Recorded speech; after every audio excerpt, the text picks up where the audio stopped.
7월 13일 오늘의 말씀은 예레미야 4장 5절에서 18절입니다.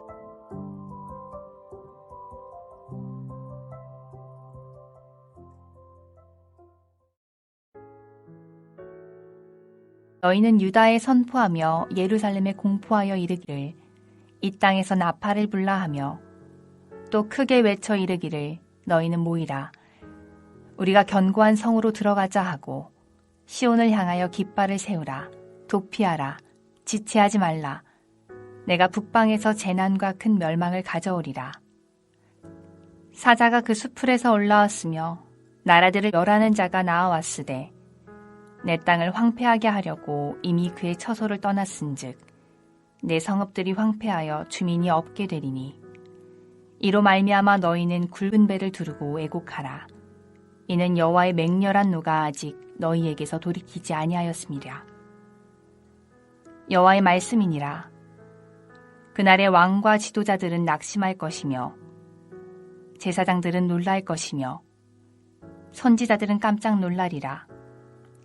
내가 이르되 슬프도소이다 주 여호와여 주께서 진실로 이 백성과 예루살렘을 크게 속이셨나이다. 이르시기를 너희에게 평강이 있으리라 하시더니 칼이 생명에 이르렀나이다.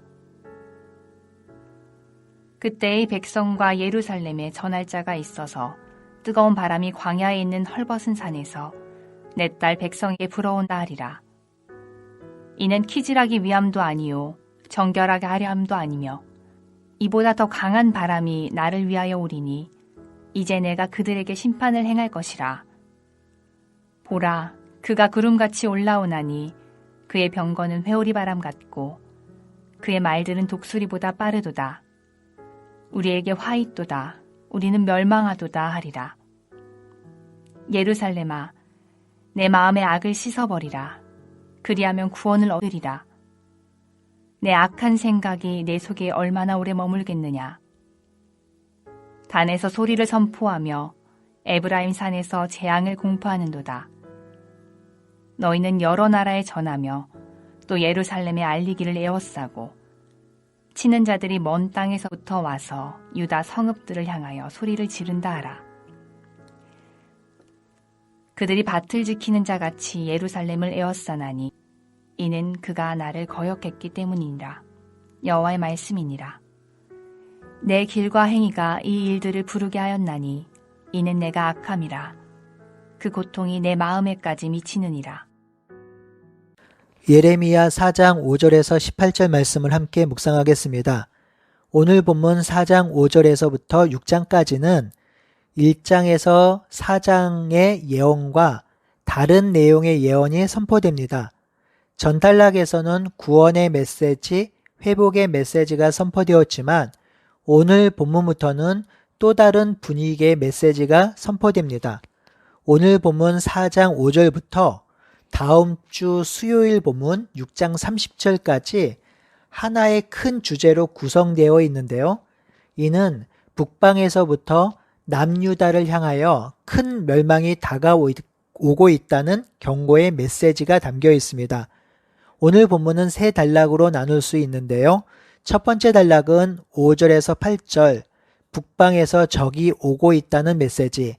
두 번째 단락은 9절에서 13절로 적군이 오므로 멸망하게 되었다라는 탄식.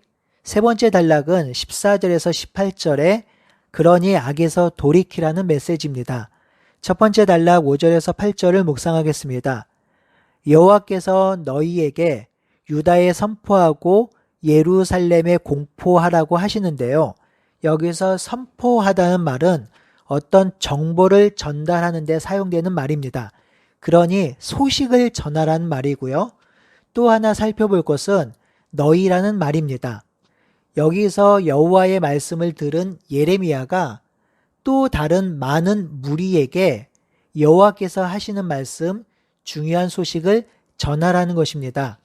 이는 여호와께서 말씀하신 이 소식이 너무나도 중요하고 긴박하니 많은 사람들이 빨리 많은 백성에게 전하라는 의미가 담겨 있습니다. 빨리 가서 나팔을 불고 소리를 외쳐 모이라고 합니다. 그리고 빨리 견고한 성으로 들어가고 재난을 피할 준비를 하라고 합니다. 깃발을 세우고 도피하고 지체하지 말라고 하지요.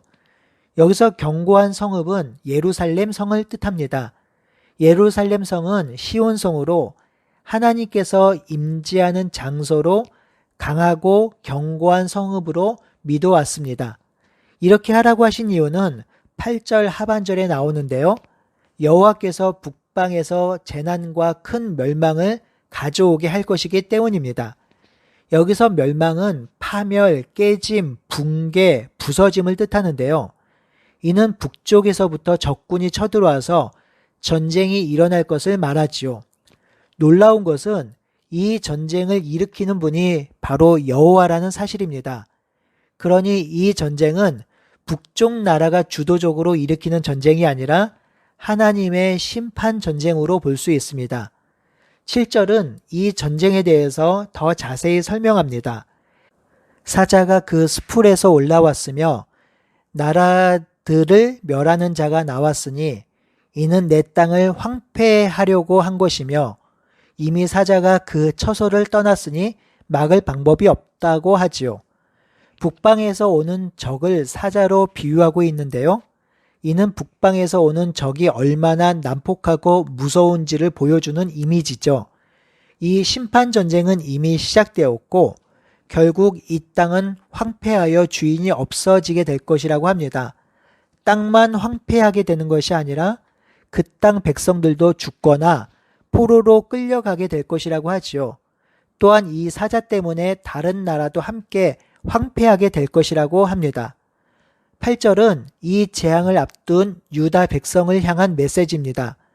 너희는 굵은 배를 두르고 애곡하라고 합니다. 굵은 배를 두른다라는 것은 갑작스러운 어려움이나 고난 앞에 겸손한 마음으로 엎드리라는 뜻이지요. 애곡하는 것은 죽은 사람 앞에서 오는 행동입니다. 그러니 임박한 재난 앞에서 자신의 죄악과 악함을 돌이키고 통곡하고 애곡하고 돌아오라는 것이지요. 아직은 시간이 있고 기회가 있습니다. 여호와의 맹렬한 노가 시작되었지만 아직 이 노가 이른 것은 아니기 때문이지요. 두 번째 단락 9절에서 13절은 적군의 강력한 모습과 그 재난 앞에서 탄식하는 장면입니다. 9절에 그날의 왕과 지도자들이 낙심하고 제사장은 놀랄 것이며 선지자들은 깜짝 놀랄 것이라 합니다. 그날은 적군이 쳐들어오는 날인데요. 정치하는 자들이 낙심하며 종교 지도자들이 놀라는 이유는 하나님의 도성인 예루살렘이 함락되고 멸망되기 때문입니다. 그들은 예루살렘 성은 하나님의 언약 때문에 안전하며 그 안에 거하는 백성들도 무사할 것이라고 가르쳤고 그렇게 믿었습니다. 하지만 진실로 그 전쟁은 일어날 것이며 그로 인해서 땅과 백성들은 황무하게 되고 지도자들은 그래서 놀라 자빠지게 되는 것이지요. 10절에 여호와의 이 예언에 예레미야도 슬퍼하고 애도하고 있습니다. 아무리 유다 백성이 패역한 백성이라 해도 예레미야도 이 백성 중에 하나이거든요. 그래서 여호와께 불만을 토로합니다. 여호와께서 돌이키면 평강을 주신다 했는데 지금은 여호와의 칼이 턱 밑까지 왔으니 여호와께서 자신과 백성을 크게 속였다고 탄원하고 슬퍼하고 있습니다.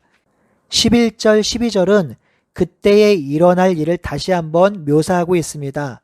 뜨거운 바람이 헐벗은 산에서 내 딸 백성에게 불어온다고 하지요. 뜨거운 바람은 엄청난 열기를 담은 동풍인데요. 이 뜨거운 바람은 식물을 상하게 하고 황폐하게 합니다. 그 바람이 헐벗은 산에서 불어오지요. 헐벗은 산은 산당, 우상 숭배하는 산이니 그곳에서 심판이 시작된다는 것은 놀라운 시적 표현이기도 합니다. 이 뜨거운 동풍은 키질하기 위함도 아니고 정결하게 하기 위함도 아닙니다. 12절에 보면 조금 있으면 이보다 더 강한 바람이 불어올 것인데 그때 유다 백성들을 심판하실 것이라 합니다. 13절은 이 뜨거운 강한 바람의 실체를 보여주는데요. 그가 구름같이 올라올 것이며 그의 병거는 회오리 바람 같고 그의 말들은 독수리보다 빠르다고 합니다. 그 적군이 얼마나 강한지를 보여주는 표현이지요. 이런 뜨거운 바람과 같은 존재를 이길 수 없으니 이제 화가 미쳐 죽게 되었다고 합니다. 세 번째 단락 14절에서 18절을 살펴보겠습니다.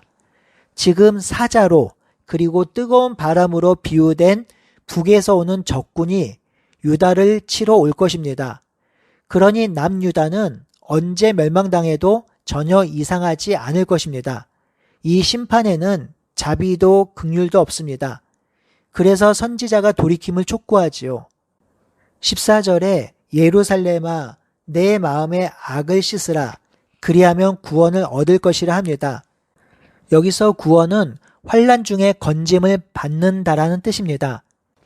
그러면서 여호와께서 백성들을 향해서 언제까지 어느 때까지 그 악한 생각을 가지고 있을 것이냐라고 반문합니다. 15절에서 17절은 적군이 예루살렘을 에워싸고 있는 모습을 보여줍니다. 15절에 단에서 소리를 선포하고 에브라임 산에서 재앙을 공포한다고 하지요. 단은 북이스라엘 땅의 최고 북부 지역이고요. 에브라임 산은 북이스라엘의 가장 남쪽 끝입니다. 그러니 지금 북이스라엘 지역에서 벌써 적군이 몰려오고 있으며 그 소식을 알리라고 하지요. 16절은 적군이 먼 땅에서부터 와서 유다 성읍을 향하여서 소리를 치를 것임을 예루살렘에 알리라고 합니다. 이는 지금 예루살렘이 큰 위험에 놓여 있다는 것을 유다 사람들에게 알리라는 것이지요. 17절은 적군이 밭을 지키는 파수꾼처럼 예루살렘을 에워싼다고 하지요. 이러한 모습은 실제 역사 속에서 일어나는데요. 주전 589년에서 587년에 바벨론 군대가 예루살렘을 에워싼 적이 있습니다. 이런 무서운 재난과 두려운 시기가 올 것인데요. 그 이유를 17절 하반절에 다시 알려주고 있습니다. 이는 유다 백성이 여호와를 거역했기 때문이라고 하죠. 거역했다라는 말은 관계를 끊어내겠다라는 의미지요. 유다 백성이 하나님과의 관계를 깨뜨리니 하나님도 그 백성을 그 땅에 두실 이유가 없어진 것이지요. 18절도 같은 맥락으로 말씀합니다. 내 길과 행위가 이 일을 부르게 하였다고 하지요. 길은 삶의 방향, 행실, 습관이죠. 유다 백성은 하나님을 따르는 길을 선택하지 않고 자기가 원하는 길을 걸어갑니다. 그리고 그 행위가 악하지요. 하나님을 따르지 아니하며 행위가 악한 자들을 더 이상 하나님은 하나님의 선물로 주신 그 땅인 기업에서 살 수 없게 하신 것이죠. 18절 마지막 단락에 그 고통이 내 마음에까지 미친다고 하는데요. 이는 그 죄악으로 인하여 경험하게 되는 아픔은 모두 유다 백성의 죄악 때문이라는 의미입니다. 성도 여러분, 하나님이 악해서 징계하거나 심판하시는 것이 아닙니다. 징계와 심판의 원인 제공은 바로 하나님의 백성이 하나님을 거부하고 죄악 가운데 살고 악 가운데 행하기 때문입니다. 죄악 가운데 거하면 그 결과는 심판이지요. 당연한 귀결입니다. 오늘날 교회와 성도뿐만 아니라 이 땅에 사는 사람들이 고통과 고난 가운데 있는데요. 어떤 이는 이 고통과 고난을 하나님이 주셨다고 합니다. 물론 이 고통과 고난도 하나님의 주권 아래 있는 것이 맞는데요. 사실 그 원인의 제공은 인간의 죄악입니다. 그 죄악에 대한 결과물이 바로 심판이고 재앙인 것이지요. 그러니 돌이킬 기회가 있을 때, 회심할 시간이 남아있을 때, 뉘우칠 수 있을 때 돌이키고 회심하고 뉘우쳐야 합니다. 그래야 죄와 악에서 회복할 수 있으며 소망 가운데 살 수 있는 것이지요. 오늘 나의 행실과 삶과 일상을 돌아보면서 하나님 보시기에 악한 일을 행한다면 그 자리에서 회개하고 더 이상 죄 가운데 거하지 않도록 기도하며 거룩한 하나님의 백성으로 살아가는 한 날이 되기를 바라고 소원합니다. 아멘.